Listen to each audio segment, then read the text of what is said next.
Hey everybody, it's Marty Smith here for PokerCalculatorReport.com. I'm actually playing at Ultimate Bet, and I'm using the updated version of Hold'em Indicator. And I'm going to show you a few stats here. Let's pop that out, and we'll actually take a closer look at the stats here. You can always do this with your own Hold'em indicator. Added to Hold'em indicator, VPIP, preflop raise, 3-bet/fold. That's a new statistic. We're going to get into these in a bit, and I'll explain to you what they are. Steal percentage, aggression factor has always been there, and that's the next one. Here's another one, continuation bet/fold as well. Those stats are new to Hold'em indicator. I went to showdown, winning percentage. They're combined into one now, so you can see them easily. Your net profit or loss during the session, or historically, if you've tracked a player before. How many hands you've tracked your opponent for using Hold'em indicator.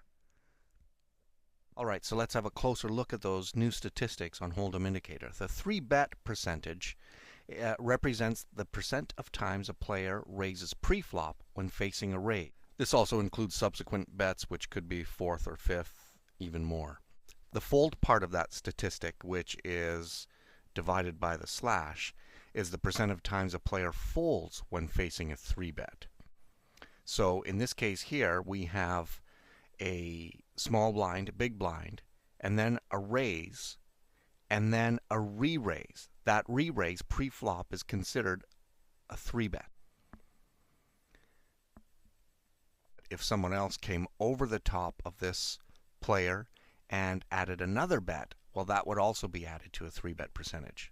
So let's just say it came around back to that original raiser and he decided to fold. Well, that's going to be added to his fold statistics. Same if he actually played. If he called, it would be subtracted from his fold percentage statistics on 3-betting as well.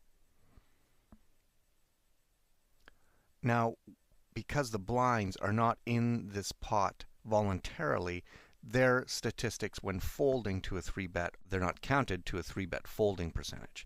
Only players who VPIP, that means when they come in, whether they limp, bet, or raise, and then decide to fold pre-flop to a 3-bet, those statistics are the ones that are going to be counted towards a fold. Now, steal percentage is pretty important as well, and that represents the percent of time a player raises an unopened pot pre-flop from only 3 positions, that being the cutoff, the button, and the small blind.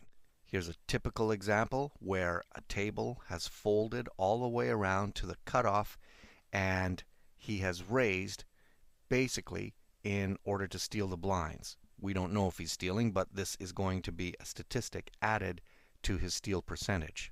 So the 3 positions before that big blind are considered steals before that raise. And just to clarify once again, it's only calculated if everybody folds before it gets to the cutoff, the button, or the small blind, and one of those players decides to steal. It's not when someone else comes in the pot.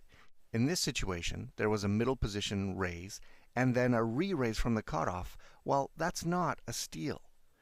That, of course, is a 3-bet.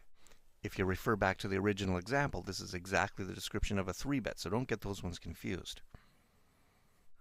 Alright, so let's look at C-bet, or continuation bet. That is basically the percent of time a player bets the flop after being the pre-flop raiser. This statistic is also divided by the fold factor as well, so you can monitor how many times a player folds to a continuation bet on the flop. Let's look at one of those situations.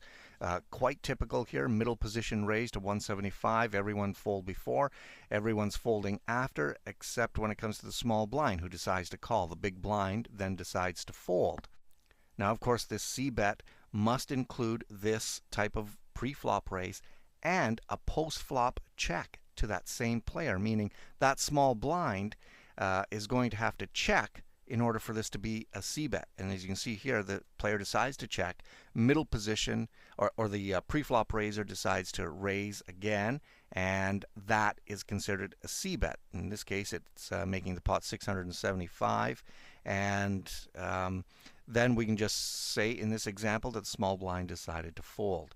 whether he folds or not is going to affect that fold percentage in the c-bet calculator. Alrighty then, that is the update for PokerCalculatorReport.com and Hold'em indicator strategy videos. If you have never signed up for them, there are a few more on my site at PokerCalculatorReport.com, so you can go there and sign up for the Hold'em indicator videos. And I think you're going to enjoy using these new features in cash games. Alright, take care. It's Marty Smith for PokerCalculatorReport.com. Ciao.